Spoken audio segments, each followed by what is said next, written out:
हाँ जी, तो हम आते हैं अपने सबसे बड़े सवाल पे, और सवाल ये है कि जो रीवेरिफिकेशन है उसकी रियलिटी क्या है, रीचेकिंग करानी चाहिए नहीं करानी चाहिए, और तीसरी चीज पेपर्स को क्या हमें दोबारा फिजिकली मंगा लेना चाहिए, किस सिचुएशन में अप्लाई करना ठीक होता है, किस सिचुएशन में अप्लाई करना ठीक नहीं होता है। मैं कर लेता हूं माइक चेक एक बार जल्दी से, और अब बताता हूं आपको कि किस सिचुएशन में आपको करनी चाहिए। देखो मैंने क्या लिखा है, क्या वर्थ है, पैसे कितने लगेंगे, प्रोसीजर क्या रहने वाला है, सिंपली कैसे कर सकते हैं वो सब बताऊंगा, कौन से स्टूडेंट्स को जाना चाहिए रीचेकिंग के लिए, कंप्लीट प्रोसीजर क्या है, वन बाय वन बताऊंगा। तो जरा सारे बच्चे ध्यान से देखेगा और वीडियो को लाइक अपने दोस्तों से भी शेयर कर देना, ताकि उनको भी पता चल जाए कि रीचेकिंग एक्चुअल में होती क्या है और करना सही रहेगा या नहीं रहेगा। तो मैं आपको सबसे पहले बताता हूं कि टोटल मार्क्स कितने से कम रह जाए कि रीचेकिंग कराने का फायदा रहता है। इंडिविजुअल पेपर में अगर आप रुक रहे हो, किसी में 35 36 आ रहे हैं, तो उसमें कराने का क्या फायदा रहेगा। इंडिविजुअल पेपर में एग्जेम्पशन आने के चांसेस हैं आपके, तो कराना सही है या नहीं है, ताकि जिससे एग्रीगेट भी निकल जाए। और लास्ट जो सबसे इंपॉर्टेंट फैक्ट जो मेरा फेवरेट है वो है आपका कॉन्फिडेंस, कि इफ यू आर कॉन्फिडेंट कि तुम्हारे इस सब्जेक्ट में इतने मार्क्स आने ही आने चाहिए नो मैटर व्हाट,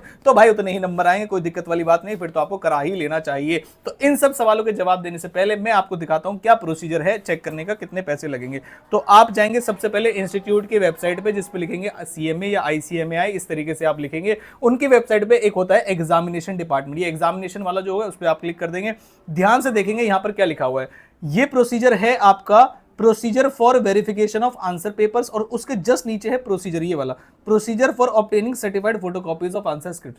तो मेरे हिसाब से आपको कौन सा करवा लेना सर सही रहेगा, तो मेरे हिसाब से आपको प्रोसीजर फॉर वेरिफिकेशन कराना, पहले आंसर शीट्स वगैरह छोड़ देना, जब कुछ रिजल्ट ना आए अपनी गलतियों को देखने के लिए आपने क्या किया है। सभी बच्चों को आंसर शीट्स के लिए भी अप्लाई करना चाहिए, जो फेल हो गए हैं उनको भी आंसर शीट्स के लिए अप्लाई करना चाहिए, क्योंकि आपको समझ में आएगा कि इंस्टीट्यूट कहां मार्क्स देता है, कहां मार्क्स काटता है। हो सकता है आप जो क्वेश्चन सही सोच के गए हो, आपने कोई कैलकुलेशन एरर कर दी हो, तो बहुत सारे ऐसे केसेस होते हैं। तो यहां पर जब आप करेंगे तो procedure for verification of answer पे आपको क्लिक करना है, उसके बाद एक विंडो ओपन हो जाएगी, जिसके अंदर आप डालेंगे अपना रजिस्ट्रेशन नंबर, उसके बाद डालेंगे उसके अंदर रोल नंबर, उसके बाद अपना फुल नेम, और कोर्स में डालेंगे सीएमए इंटरमीडिएट, और उसके बाद फिर यहां पर सब्जेक्ट सिलेक्ट कर देंगे। सब्जेक्ट जब आप सिलेक्ट करेंगे तब आप ध्यान सुनना, आप यहां पर पेपर नंबर और उसका नाम दोनों डालेंगे, जो आपके एडमिट कार्ड पे जैसे लिखा हुआ है बिल्कुल वैसे ही डालेंगे, और जितने आप सब्जेक्ट्स यहां पर ऐड करेंगे उसके हिसाब से पेपर आपका जो है लगेगा। कितने दिन के अंदर आ जाता है, 30 डेज के अंदर जनरली आपको अप्लाई कर देना चाहिए। फिर कितना भी समय लगे वो उनका कोई गारंटी नहीं है, लेकिन हाँ आप आज या कल में अप्लाई कर दोगे तो बहुत जल्दी आने के चांसेस है, ठीक है। तो 30 दिन के अंदर आपको कर देना है, और अगर आप चाहते हैं सर्टिफाइड कॉपीज मंगाना तो 21 डेज के अंदर आपको कर देना है। रजिस्ट्रेशन नंबर, उसके बाद यहां पर पे नाउ कर दोगे तो आपका काम यहां पर चल जाएगा। तो ये है प्रोसीजर, बिल्कुल सिंपल प्रोसीजर। आप अपने आईसीएमए की वेबसाइट पे जाइए, एग्जामिनेशन पे जाइए, एग्जामिनेशन के बाद क्लिक करोगे तो यहां पर आ जाएगा ऑटोमेटिकली दिसंबर 25 यहां पर एप्लीकेबल हो जाएगा आपको, क्योंकि और किसी प्रीवियस अटेम्प्ट्स के लिए आप नहीं कर सकते। चलिए सर, क्या कोई सस्ता तरीका भी है जिससे हम अपनी सर्टिफाइड कॉपीज मंगा सकते हैं, तो हाँ सस्ता तरीका है, 10 रुपए में भी सर्टिफाइड कॉपीज आ सकती है। तो अभी मैं आपको रीवेरिफिकेशन का प्रोसीजर बता रहा हूं, अगर आपको इंटरेस्टेड हो कि सर बता दीजिए हमें कि कैसे हम 10 रुपए में अपनी सर्टिफाइड कॉपीज मेल पर मंगा सकते हैं, वो भी मैं आपको बताऊंगा, ठीक है। चलिए तो वन बाय वन चलते हैं। सर कितने मार्क्स से डिफरेंस रहे कि हमें करा लेना चाहिए, तो देखो मेरा क्या मानना है, पहला सबसे पहले आपको बता दूं मैं कॉन्फिडेंस। कॉन्फिडेंस का मतलब यह है, चाहे गैप आपका 10 मार्क्स का हो, चाहे गैप आपका 20 मार्क्स का हो, चाहे गैप आपका भाई 30 मार्क्स का हो, कोई लेना देना नहीं है, कोई लॉजिक लगाने की जरूरत नहीं। इफ यू आर कॉन्फिडेंट कि हाँ हमारे तो इतने नंबर आ ही नहीं सकते, तो just go for verification, that's it. और वेरिफिकेशन कराने से क्या मतलब, मेरा मतलब ये नहीं हाथ पे हाथ रख के बैठ जाना भाई, तैयारी साइड बाय साइड शुरू कर देना, जब आएगा पता चल जाएगा, ठीक है आएगा पता चल जाएगा, पास हो गए तो फिर उसके बाद अगले की तैयारी कर देंगे, नहीं हुए तो तैयारी हमारी चल ही रही थी। आई होप आप मेरी बात समझ गए होंगे। तो ये मैंने बताई आपको कॉन्फिडेंस वाली बात, कि भाई कॉन्फिडेंस रखना है आपको किसी भी केस में, ठीक है सर, ये हम समझ गए हैं। तो टोटल मार्क्स सर कितने का डिफरेंस, तो आइडियली जो बच्चे जाना चाहते हैं वैसे तो 195, और होता क्या है वेरिफिकेशन में वो भी बताऊंगा आपको। अगर आपके 190 प्लस है ना, इंडिविजुअली आप सभी में पास है तो आप जा सकते हैं।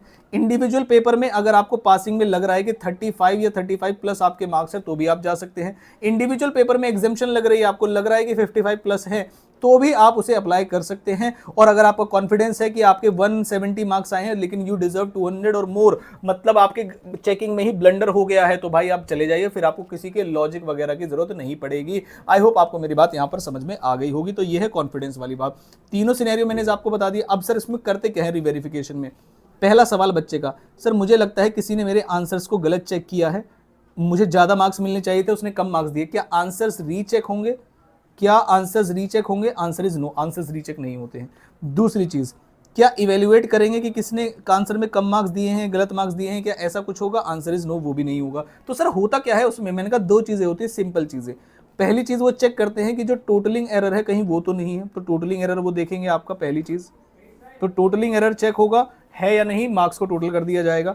दूसरा एरर वो क्या देखते हैं कि कहीं कोई क्वेश्चन अनचेक्ड तो नहीं रह गया, अनचेक्ड क्वेश्चन तो नहीं रह गया, वो भी देखते हैं। और भाई मैंने अपनी, क्या सर पहले कभी ऐसा हुआ है? तो आंसर इज यस, पहले ऐसा बहुत बार हुआ है। मेरा खुद का स्टूडेंट है जो फेस टू फेस बैच का था, उसके जब ग्रुप में रिजल्ट आया तो फेल था, लेकिन जब उसने रीचेक कराया ग्रुप, मैं पेपर नंबर 1 की बात कर रहा हूं, यानी ग्रुप नंबर 1 की, वो खुद पास हो गया। और ऐसे बहुत सारे एग्जांपल्स ऑनलाइन आपको मिल जाएंगे। तो आप ऐसा बोल दो कि रिवेरिफिकेशन से कोई फायदा नहीं होता, नहीं भाई फायदा होता है, अगर आपको कॉन्फिडेंस है या फिर आपको लगता है कि 5 से 6 नंबर अगर और मिल जाते, कहीं रह गए होंगे, किस्मत पे भरोसा है तो प्लीज कर दीजिएगा, कॉन्फिडेंस है। और करना ही मतलब अगर नहीं कर रहे हो तो क्या होगा? तो सर नहीं कर रहे हैं तो सर वैसे भी फेल है, और कर रहे हैं तो उम्मीद दिखे लेते हैं, 1% उम्मीद भी है तो भी आपको कर देना चाहिए, ऐसा मेरा मानना है। आई होप ये वीडियो आपके लिए इन्फॉर्मेशन रहे, इन्फॉर्मेटिव है। और जो बच्चे जो है नहीं करना चाहते हैं, श्योर है, तो बेटा आपको भी अपनी तैयारी शुरू कर देनी है। नीचे एप्लीकेशन का लिंक मैं आपको दे दूंगा, एप्लीकेशन लिंक है। हम जो भी क्लासेस प्रोवाइड करते हैं किसी भी सब्जेक्ट में आपको चाहिए, चाहे वो फास्ट ट्रैक हो, चाहे वो एग्जाम ओरिएंटेड बैच हो, कुछ भी आपको चाहिए तो बेटा नीचे एप्लीकेशन लिंक है, उस पर क्लिक कर दीजिएगा। फास्ट ट्रैक हो या फिर आपका एग्जाम ओरिएंटेड बैच हो, एग्जाम ओरिएंटेड बैच या फिर हो आपका रेगुलर बैच, कौन सा लेना सही रहता है, क्या है, सभी आपके ऊपर है। सभी में जो हमारे यहाँ व्यूज होते हैं वो होते हैं अनलिमिटेड व्यूज, किसी भी फोन में डाउनलोड करके आप उसे देख सकते हैं। ऐसा नहीं एक ही डिवाइस में है तो एक ही डिवाइस में चलेगा, प्लस लैपटॉप का आपको लॉगिन भी अलग से प्रोवाइड कर दिया जाता है। तो अनलिमिटेड व्यूज रहते हैं, वैलिडिटी 1 ईयर की रहती है। और जो रिजल्ट्स आए हैं वो अपने आप में ही इस बात का सबूत है कि हाँ, ऑनलाइन क्लासेस में भी रिजल्ट दे दिया जा सकता है। और हमारे बहुत सारे बच्चे से पास हुए, एग्जामिशन लेके आए, टेक्स्ट में 82 मार्क्स तक गए हैं, कॉस्टिंग में भी 81 मार्क्स तक गए हैं, और बाकी अभी तो रिजल्ट्स आना बाकी है। तो आई होप आपको ये समझ में आती होगी। वैलिडिटी 1 ईयर है फ्रॉम डेट ऑफ परचेज, यानी कि अगर आप आज खरीदते हैं तो जून 2026 के जो लेक्चर्स हैं वो आपके दिसंबर 2026 तक के लिए एप्लीकेबल होंगे। टेक्स्ट में कुछ बच्चे डर रहे हैं कि टेक्स्ट पूरा बदल गया है, आंसर इज नो, टेक्स्ट पूरा नहीं बदला है, टेक्स्ट कोड अभी लागू नहीं हुआ है, छोटी मोटी अमेंडमेंट्स है, बहुत छोटी, ना के बराबर आपके। तो आपका जो भी दिसंबर 25 वाला या जून 26 वाला अटेम्प्ट है वही आपके लेक्चर्स वैलिड रहेंगे।